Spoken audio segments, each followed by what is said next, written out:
जय माता दी दोस्तों। पिछली वीडियो में हमने अर्थ प्रधानिक रहस्य किया था। आज हम अर्थ वैकृतिक रहस्य करेंगे।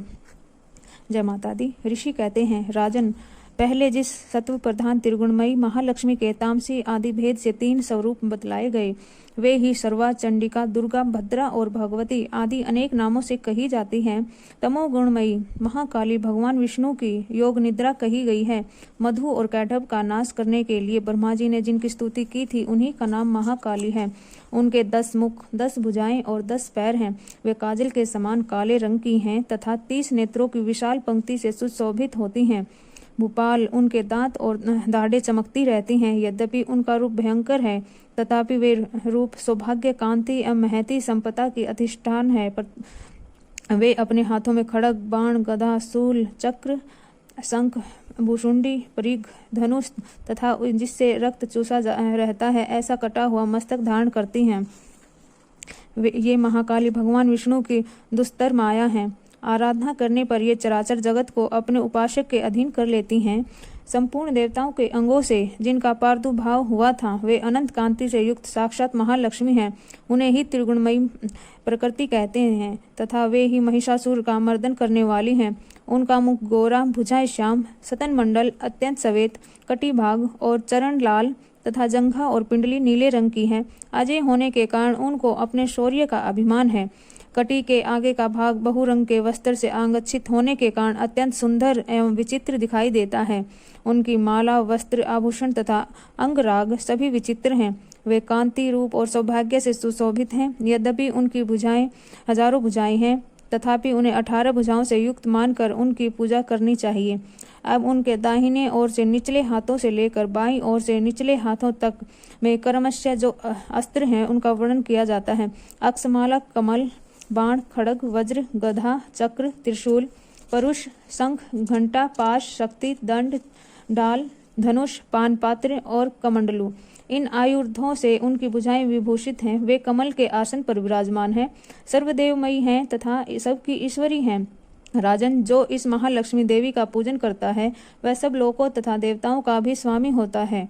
जो एकमात्र सत्वगुण के आश्रित होने हो पार्वती जी के शरीर से प्रकट हुई थी तथा जिन्होंने शुभ नामक दैत्य का संहार किया था, वे साक्षात सरस्वती कही गई हैं।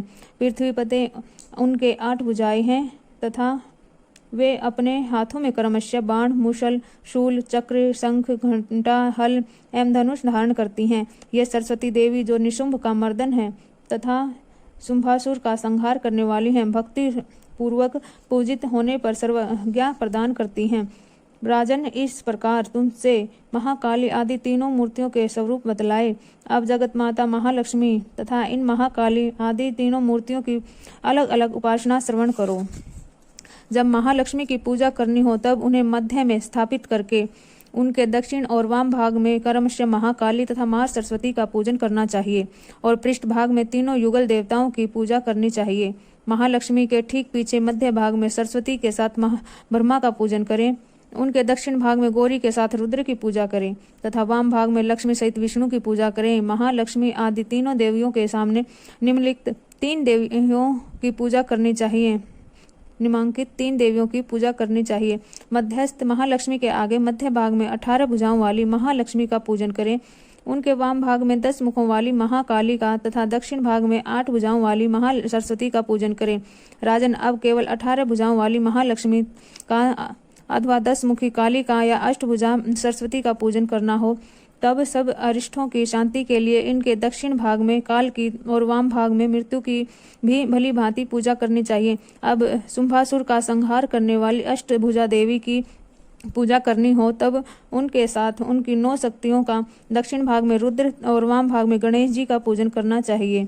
ब्रह्मी, महेश्वरी, कुमारी, वैष्णवी, वाराही, नारसिंह, इंद्री, शिवदूती तथा चामुंडा, ये 9 शक्तियां हैं। नमो देव्या, इस स्त्रोत से महालक्ष्मी की पूजा करनी चाहिए तथा उनके 3 अवतारों की पूजा के समय उनके चरित्रों में जो स्त्रोत मंत्र आए हैं उन्हीं का उपयोग करना चाहिए। 18 भुजाओं वाली महिषासुर मर्दिनी महालक्ष्मी की विशेष रूप से पूजनीय है, क्योंकि वे ही महालक्ष्मी, महाकाली तथा महासरस्वती कहलाती हैं। वे ही पूर्ण पापों की अधीश्वरी तथा संपूर्ण लोकों की महेश्वरी हैं। जिसने महिषासुर का अंत करने वाली महालक्ष्मी की भक्ति पूर्वक आराधना की है, वही संसार का स्वामी है। अतः जगत को धारण करने वाली भक्त वत्सला भगवती चंडिका की अवश्य पूजा करनी चाहिए। अर्घ्य आदि से, आभूषणों से, गंध, पुष्प, अक्षत, धूप, दीप तथा नाना प्रकार के भक्ष्य पदार्थों से युक्त नैवेद्यों से, रक्त संचित बलि से, मांस से तथा मदिरा से भी देवी का पूजन होता है। उनके लिए मांस और मदिरा कहीं प्रणाम आचमन के योग्य जल, सुगंधित चंदन, कपूर और तांबूल आदि सामग्रियों को भक्ति भाव से निवेदन करके देवी की पूजा करनी चाहिए। देवी के सामने बाएं भाग में कटे मस्तक वाले महादैत्य महिषासुर का पूजन करना चाहिए।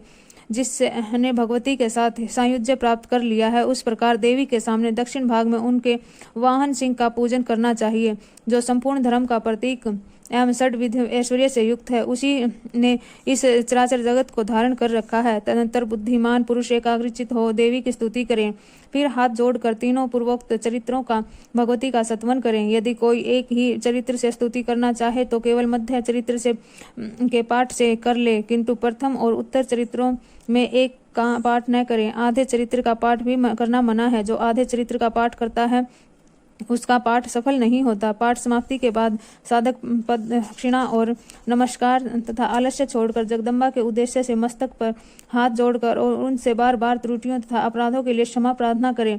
सप्तशती का प्रत्येक श्लोक मंत्र रूप है। उससे तिल एवं घृत मिली हुई खीर की आहुति दें, अथवा सप्तशती में जो स्तोत्र आए हैं उन्हीं के मंत्रों से चंडिका के लिए पवित्र हविष्य का आह्वान करें। होम के पश्चात एकाग्रचित्त हो महालक्ष्मी के नामों मंत्रों को उच्चारण करते हुए पुनः उनकी पूजा करें। तत्पश्चात मन और इंद्रियों को वश में रखते हुए हाथ जोड़कर विनती भाव से देवी को प्रणाम करें। अंतकरण में स्थापित करके उन सर्वेश्वरी चंडिका देवी का देर तक चिंतन करें। चिंतन करते करते उन्हीं में तन्मय हो जाएं। इस प्रकार जो मनुष्य प्रतिदिन भक्ति पूर्वक परमेश्वरी का पूजन करता है, वह मनोवांछित भोगों को भोग कर अंत में देवी का सायुज्य प्राप्त करता है। जो भक्त वत्सला चंडिका प्रतिदिन पूजन नहीं करता, भगवती परमेश्वरी उसके पुण्य को जलाकर भस्म कर देती है। इसलिए राजन, तुम सर्वलोक महेश्वरी चंडिका का शास्त्रोक्त विधि से पूजन करो, उससे तुम्हें सुख मिलेगा। जय माता दी।